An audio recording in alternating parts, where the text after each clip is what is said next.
Hello and welcome. Jonathan Bradshaw here from the Metology Lab with this week's Brief Metology Minute.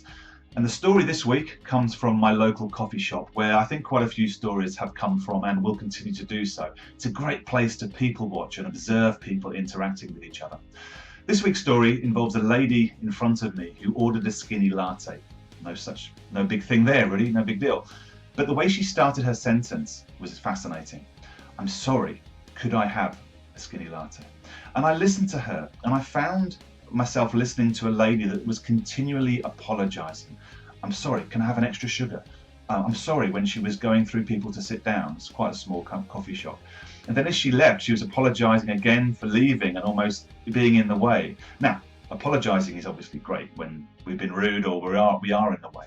But this lady was apologising for everything she did. And it reminded me of an article I read about 6 months ago in the New York Times, the title of which was "Why Women Apologise and Should Stop." Look it up, New York Times, "Why Women Apologise and Should Stop." I think it was July last year. Fascinating article. I'd take it a step further. I don't think it relates in my world to the sex that you are. I think it relates to a nationality, a national identity. We, the British, I think are renowned, very well known for apologising a lot, which is fine if we've done something wrong, as I said, but we seem to start a lot of our sentences with an apology. I'm not sure psychologically it's the best thing to do. There's a couple of bits of psychology in the New York Times article. I'm not going to quote one specifically today, but I think if we're always apologising, can that be a good mindset, a good place to be mentally for interacting with other people? Possibly not.